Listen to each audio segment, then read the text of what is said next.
Hello friends, welcome back to our channel. आणि जिकडे तुम्हाला माहिती आहे की आपल्या चॅनलची थीम आहे नो युअर मेडिसिन, म्हणजे तुमचं मेडिसिन जाणून घ्या.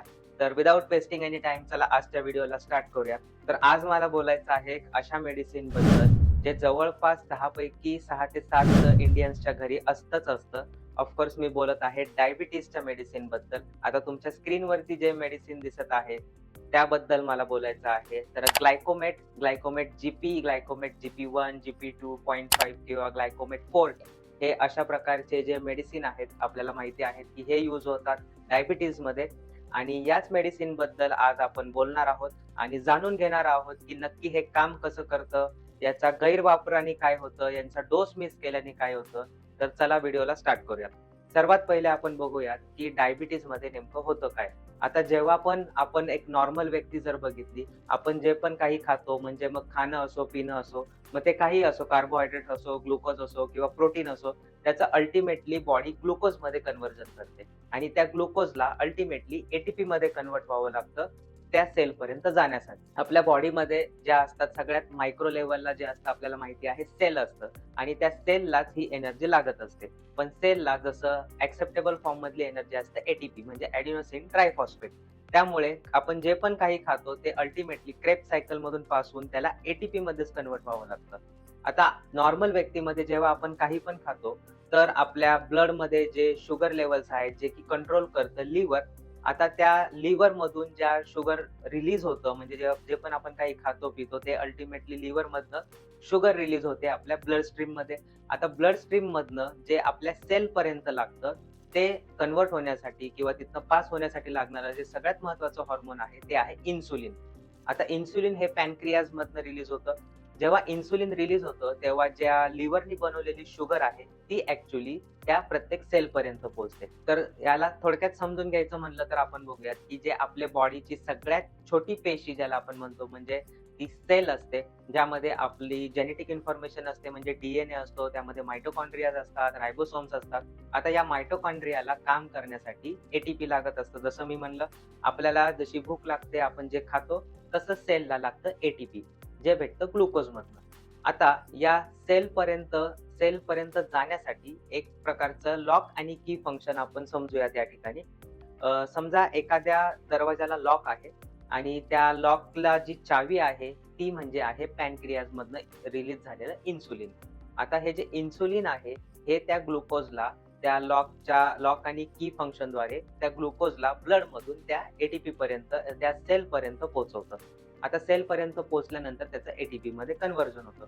पण डायबिटीज लोकांमध्ये नेमकं होतं काय ते आता बघूयात. तर लिव्हर हे जे आहे याला बनवलं आहे आपल्या ब्लड मधली ग्लुकोज लेवल मॅनेज करायला. म्हणजे आपल्याला नेहमी एनर्जी लागते, म्हणजे आपण झोपलेलो असो किंवा आपण काही काम करत नसो तरी पण बॉडीला एनर्जी लागते. तर आता ही एनर्जी कशासाठी लागते, तर आपल्या ब्रेन फंक्शनसाठी, आपल्या हार्ट फंक्शनसाठी म्हणजे हार्टबीटसाठी, आपल्या ब्रीदिंगसाठी आणि बाकी ज्या पण बॉडीमध्ये ऍक्टिव्हिटीज होत असतात, रक्त वाहतंय, त्या सगळ्यासाठी एनर्जी लागत असते. म्हणजे आपण झोपलो असलो तरी आपल्याला एनर्जी लागत असते. तर ह्या लिव्हरचं काम हेच आहे की ब्लड मधली ग्लुकोज लेवल ही मेंटेन ठेवणं. पण डायबिटीज पेशंट मध्ये नेमकं काय होतं, आता आपण कितीही खाल्लं पिलं किंवा डायबिटीज पेशंटचं बघायचं झालं का त्यांनी कितीही खाल्लं तरी त्यांना भूक लागलेली असते, त्यांना थकवा जाणवतो, त्यांना अशक्तपणा जाणवतो. हे नेमकं कशामुळे होतं, हे होतं सेल भुकी राहिल्यामुळे. म्हणजे आपण तर खाल्लंय पण त्या सेल पर्यंत ते एटीपी किंवा ती एनर्जी पोहोचलेली नसते, त्यामुळे सेल ही आतून भुकेली असते. त्यामुळे ती अजून ग्लुकोज डिमांड करते लिव्हरकडे आणि लिव्हरला वाटतं की सेलमध्ये एनर्जी नाहीये, त्यामुळे ते ब्लड मधली शुगर इन्क्रीज करतं. आता ही इन्क्रीज झालेली शुगर जे पॅनक्रियाज मधून इन्सुलिन आहे ते पण रिलीज होत नाही, त्यामुळे ते शुगर जी आहे ती एटीपी फॉर्म मध्ये त्या सेलपर्यंत पोहोचत नाही. आता ही पोहोचत नाही तर ही राहते ब्लड मध्येच, त्यामुळे ब्लड मधली जी शुगर असते ती वाढते. म्हणजे आपण लॅब टेस्ट करतो तेव्हा ब्लड मधली शुगर ही वाढलेली असते, पण ती एटीपी मध्ये पोहोचलेली नसते. आता हे का धोकादायक आहे, आता साधं आपण एक्झाम्पल जर बघितलं, आपण जेव्हा साखरेचा पाक करतो तेव्हा तो एकदम थिक झालेला असतो. आता आपण त्याच वे मध्ये समजूयात, समजा ते थिक झालेली जी पाक आहे ती आपल्या रक्तवाहिन्यांमध्ये असेल, तर साहजिकच जे रक्त फ्लो होणारं आहे किंवा ज्या रक्तामधनं बाकी गोष्टी आहेत जसं डब्ल्यूबीसी आहे, आरबीसी आहे, जे महत्वाचे इन्ग्रेडियंट आहेत ते फ्लो होत नाही किंवा त्यांचा फ्लो होण्याचा वेग कमी होतो. त्यामुळे जखम पण बरी होत नाही, कारण प्लेटलेट्स पण त्या रक्तातूनच वाहत असतात आणि जर त्या रक्ताला पाकासारखं थिक झालं तर त्या प्लेटलेट्सला पण फ्लो व्हायला टाइम लागतो. त्यामुळे तुम्ही जनरली बघितलं तर डायबिटीज लोकांमधली जखम पण लवकर बरी होत नाही. त्याचं रिझन हेच आहे. दुसरं कारण आहे जे ब्लडमध्ये जी शुगर आहे. आता शुगर तुम्ही एकदम मायक्रोस्कोपिक लेव्हलला बघितली, तर शुगर ही एकदम क्रिस्टलाईन असते. म्हणजे तिला टोकं-टोकं असतात. आपल्याला दिसताना जरी ती पिठी साखर आपण बघितली किंवा नॅचरल शुगर बघितली, दिसताना नॉर्मल दिसत असेल, पण ती क्रिस्टलाईन असते. त्यामुळे आपल्या बॉडीमध्ये ज्या आपण बारीक-बारीक नसा असतात, रक्तवाहिन्या असतात, त्यांना ते क्रिस्टल टोचतं आणि तिकडे डॅमेज होतो. त्यामुळे रक्तात असलेली शुगर ही खूप धोकादायक आहे. जर कुठं इंटर्नल ब्लीडिंग झालं, तरी प्लेटलेट्स ह्या लवकर फ्लो होऊ शकत नाही. त्यामुळे रक्तस्राव ज्याला आपण म्हणतो, तो पण डायबिटीजमध्ये वाढतो आणि यामुळे रक्तात असलेली शुगर ही खूप धोकादायक असते. आता बघूयात नेमकं ग्लायकोमेटमध्ये काय आहे? आता ग्लायकोमेटमध्ये 2 प्रकारचे इन्ग्रीडियंट्स आहेत. एक आहे ग्लिमिपेराइड आणि एक आहे मेटफॉर्मिन. आता नेमकं ग्लिमिपेराइड काय करतं? तर हे ॲक्ट करतं लिव्हरवरती आणि लिव्हरला सांगतं, की बॉडीमध्ये जी ग्लुकोज लेव्हल आहे, ब्लडमधली जी ग्लुकोज लेव्हल आहे, ती इनफ आहे. तर आता जास्त ग्लुकोज तू बनवू नकोस. म्हणजे जास्त शुगर तू ब्लडमध्ये पाठवू नकोस. आणि दुसरं जे इन्ग्रीडियंट आहे मेटफॉर्मिन, हे एक बायगोनाइड आहे. By the way sulphonyl urea derivative जे आहे ते आहे ग्लिमिपेराइड आणि त्यामुळे ते ॲक्ट करतं लिव्हरवरती आणि जसं मेटफॉर्मिन जे आहे ते पॅनक्रियाजवरती ॲक्ट करतं आणि तिकडनं इन्सुलिन बनवून देतं. आता इन्सुलिन एकदा बनल्यानंतर जसं मी म्हणलं ते कन्व्हर्ट होतं, जे नॉर्मल व्यक्तींमध्ये कन्व्हर्ट होतं. ब्लड शुगर जी आहे ती एटीपीमध्ये कन्व्हर्ट होते. मग हे झाल्यानंतर ब्लडमधली जी शुगर आहे ती नॅचरली कमी होते आणि लिव्हरकडनं बनणारी शुगर आहे ती पण नॅचरली कमी होते. त्यामुळे डायबिटीज लोकांचा जो कंट्रोल आहे शुगरवरती तो येतो. पण कधी-कधी चुकीच्या पद्धतीने जर ग्लायकोमेट घेतली तर काय धोका होऊ शकतो? चला बघूयात. जनरली लोकांचा असा गैरसमज असतो, की आपण जास्त गोड खाल्लं, की आपण डबल डोस घेतला पाहिजे. म्हणजे ते स्वतःच्या मनाने जास्त गोड खातात आणि त्यानंतर रक्तातली शुगर पटकन कमी होईल किंवा कंट्रोलमध्ये येईल यासाठी 2 गोळ्या खातात. आता बघूयात याचा दुष्परिणाम काय आहे नेमका. जेव्हा तुम्ही 2 टॅबलेट ग्लायकोमेटच्या घ्याल किंवा ग्लायकोमेट असो किंवा हे जे बाकी तुमच्या स्क्रीनवरती दिसणारे ब्रँड्स आहेत, जे की खूप फेमस ब्रँड्स आहेत.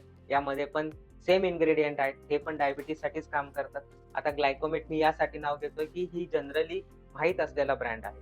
आता ग्लायकोमेट किंवा सिमिलर ज्या मेडिसिन्स आहेत किंवा जे ब्रँड्स आहेत, जर ते तुम्ही डबल क्वांटिटीमध्ये घेतले, तर लक्षात घ्या हे मेडिसिन आहेत, हे इमिडिएटली ॲक्ट करत नाही आणि हे over the period of time हळू रक्तातली शुगर कमी करत राहतात. आता जर तुम्ही 2 टॅबलेट एका टाईमाला घेतल्या, तर त्यामध्ये होणार काय आहे, रक्तातली शुगर ही कंटिन्युअसली जास्त प्रमाणामध्ये कमी होणार आहे. म्हणजे ही मेडिसिन जी आहे ती लिव्हरला सांगणार आहे, की रक्तामध्ये इनफ शुगर आहे, आता शुगर बनवायचं काम नाहीये आणि रक्तातली शुगर अचानक कमी होते आणि ती खूप लाँग टाईमासाठी कमी होते, ज्याला म्हणतात हायपोग्लायसेमिया. आता हायपोग्लायसेमिया झाल्यानंतर अचानक डोळ्यासमोर अंधारी येणे, अचानक चक्कर येणे, काहीच न समजणे ह्या गोष्टी होतात आणि त्यामुळे हे पण खूप धोकादायक आहे, की रक्तातली शुगर अचानक कमी झाली तर बरेच दुष्परिणाम होतात.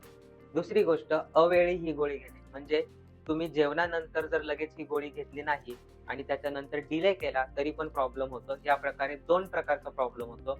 यामध्ये होतं पहिली गोष्ट तुम्ही मेडिसिन घेतलं नाही. त्यामुळे जी रक्तातली शुगर आहे तिचा स्पाइक होतो म्हणजे ती जास्त होते आणि त्याच्यानंतर तुम्ही जेव्हा मेडिसिन लेट घेता, तेव्हा ही ऑलरेडी शुगर जी आहे ती नॉर्मल लेव्हलला येते थोड्या वेळाने आणि त्यानंतर मेडिसिन घेतल्यानंतर रक्तातली जी नॉर्मल शुगर असते ती पण कमी होते. त्यामुळं अगेन हायपोग्लायसेमिया होतो जसं मागच्या एक्झाम्पलमध्ये सांगितलं आणि तो पण खूप आपल्याला धोकादायक असतो. आता रक्तात असलेली शुगर जास्त असल्यामुळे फक्त जसं क्रिस्टलाईन असल्यामुळे जखमा होणं किंवा रक्त थिक होणं ह्याच गोष्टी नाही होत. यामध्ये डायबेटिक न्यूरोपॅथी, डायबेटिक रेटिनोपॅथी आणि डायबेटिक नेफ्रोपॅथी म्हणजे किडनीला, न्यूरॉन्सला आणि आपल्या डोळ्यामधल्या ज्या स्मॉल ब्लड वेसल्स असतात तिथे पण डायबिटीजमुळे खूप वेगवेगळ्या प्रकारचे गंभीर आजार होतात.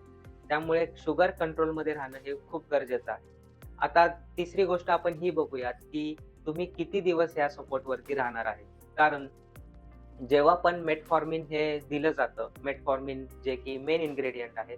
सो मेटफॉर्मिन जेव्हा पण दिलं जातं, तर एका प्रकारे ते आपल्या पॅनक्रियाजला चाबूक मारून म्हणजे ज्याला आपण मेडिकल टर्ममध्ये म्हणतो बीटा सेल्स ऑफ लँगरहॅन्स म्हणजे ज्या बीटा सेल्स असतात पॅनक्रियाजच्या त्यामधून जे इन्सुलिन काढायचं काम आहे, ते लिटरली चाबूक मारून केलं जातं.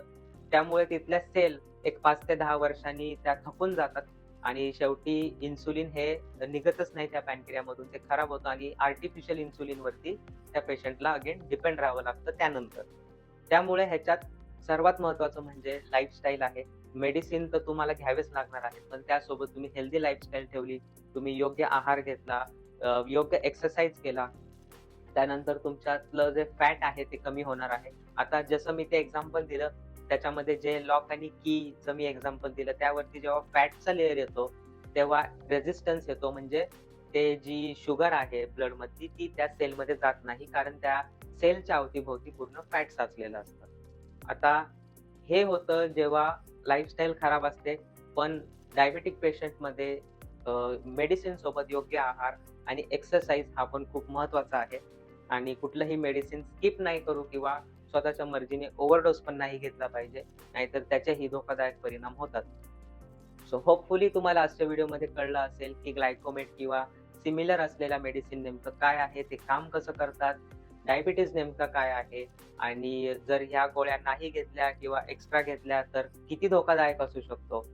सो होपफुली तुम्हाला हा व्हिडिओ आवडला असेल. आवडला असल्यास नक्की कमेंट करा आणि चॅनलला सबस्क्राईब करा. आणि टू नो युअर मेडिसिन म्हणजे तुमचं मेडिसिन जाणून घेण्यासाठी मी वेगवेगळ्या मेडिसिनवरती या माझ्या चॅनलमध्ये इन्फॉर्मेशन देत राहील. ती जाणून घेण्यासाठी नक्की चॅनलला सबस्क्राईब करा.